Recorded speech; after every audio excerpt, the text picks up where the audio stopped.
let's talk about Wellington Park and how it has got to be where it is today.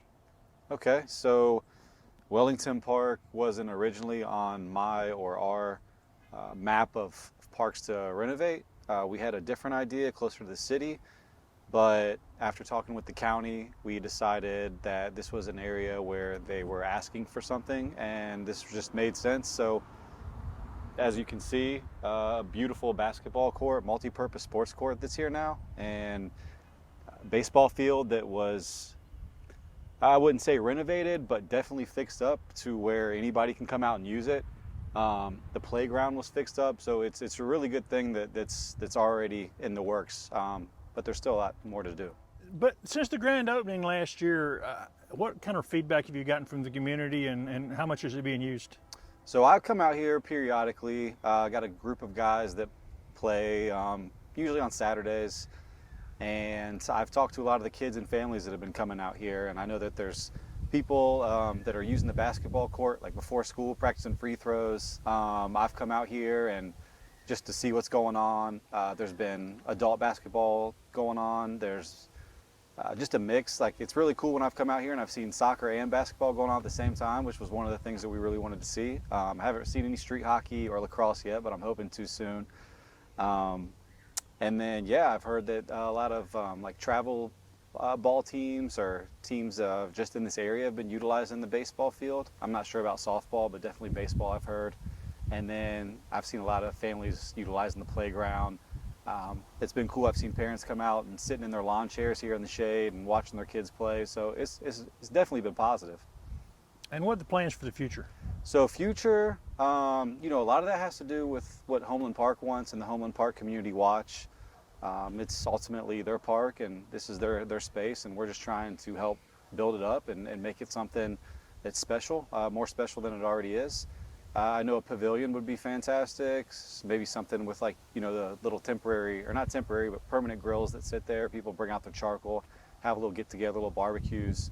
There's not a water fountain, so there's no access for that, and we only have temporary restrooms, which aren't ideal, but it's better than nothing. So anything along those lines would be a step in the right direction. We have an event coming up, and it's going to be an adult soccer league, adult tournament, soccer tournament, street ball tournament. So it's 16 and up. We just kind of wanted to do something special where we can showcase what this court can be used for in terms of soccer. So we've got 12 teams, maximum of 7 players per team, 5 play at a time, and we're going to do just a general tournament from 10 a.m. to 2 p.m. Doors open at 9, and we want kids to come out and see. There's going to be some pretty good talent in the upstate on display. Ex-college players, maybe some current ones, and just general. I think there might even be some ex-professionals out there. It's going to be a really good thing for kids to see how it can be utilized and how you can develop your skill and have a good time out there playing. On top of that, we'll have other things going like kickball, little small-sided games for kids to participate in. We'll have snacks and drinks provided at no cost. We'll have some shade tents because it's going to be hot. And then I've asked some volunteers to come out and help organize those games. And we've also asked other people to just bring bottled waters and just healthy snacks if possible, but any type of snacks would be nice. So any funds raised will be used and put back into the park, is that correct? That's the general idea. So there is an entry fee for every team that's playing that will help cover that. Luckily, I have a lot of volunteers. I'm actually not going to be playing in the tournament. I'm going to ref it, so that saves me on cost for paying a referee to come out. But yes, we want to continue to contribute to this park and give the funds back to the park and just continue to build on what we've already got going. We've had some cool donations to hand out, like soccer balls and t-shirts and things like that. But yeah, and then, if there's any little funds left, we will continue to use those for events like this so that the kids that come out can have something to walk away with. And how has the soccer community in Anderson responded to this park? It's just, it's still growing. I think a lot of people still don't know about it, and, it's not something I enjoy saying, but to me, as somebody who's played soccer since I was 5 years old, I was born in 1985, if that kind of puts it into perspective for people, but soccer where I grew up was, I feel, more accessible. I was able to play on fields all the time. I never got ran off fields. They weren't locked up. The goals weren't locked up. And I could walk to them. So I think that's part of the reason why soccer became so big in my life, and maybe why I have such a special place in my heart to make it accessible for other kids. And not just soccer. That's the cool thing about having a multi-purpose sports court and the baseball field and all that. If you're a kid that lives around here, you have the opportunity to come out here and play a variety of games, walking distance or a bike ride away. You could probably, like, I know that I've been out here and there's some kids that come out and their parents come out to the front porch and yell, "It's time for dinner," which reminds me of growing up, and it's just a really cool feeling to see that, or to experience that. So yeah, back to the soccer community.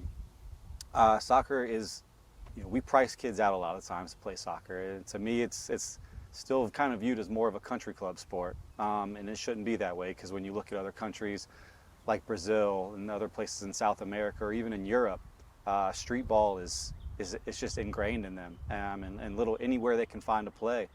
You'll see pictures of kids playing on dirt roads and dirt fields, and they make goals out of sticks, and they're wrapping up t-shirts to make a ball, and some of the best players in the world come from those environments. So the dream would be for somebody from Wellington Park to be a U.S. soccer star, or even get a scholarship to Anderson University or Clemson University. Because with sports, the potential's there, and possibilities are limitless. Sport is a gateway. Sport is a way to make friends. Sport is a way to be active. There's just so many good things that come from it, and it shouldn't be that difficult for kids to participate. And if people want to keep up with what's going on out here, is there someplace online they can follow? Or Yeah, so we do have some social media handles. If anybody wants to reach out to me directly, if you're on Instagram, I'm at Brockness16. That's probably one of the easier ways to get in touch with me. And then we have at AO Anderson SC, which is a soccer group that we have here in town that supports the U.S. national teams. And that's where we got some funding, and a lot of this came from. And then we also have one that's called Footytown SC, at Footytown SC. Those are all on Instagram. And we will post when we're going to do pickup games, when we're going to do training sessions for kids, just all types of things. So, definitely feel free to reach out to me. I would say Footytown and AO Anderson, those are public profiles, and just a great way to keep in touch with things. Has Anderson County been supportive in the efforts here to get this park developed?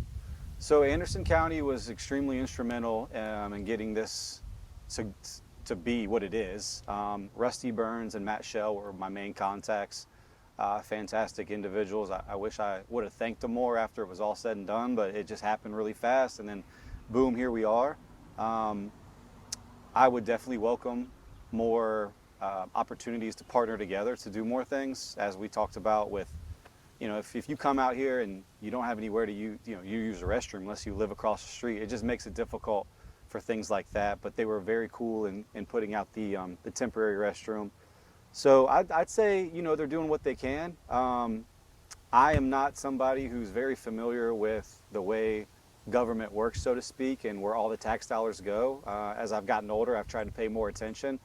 But, things like this aren't generating revenue. But what they are doing, or what they should be doing, is encouraging people to live a more healthy lifestyle, which in terms will direct more funds and more money into things that matter.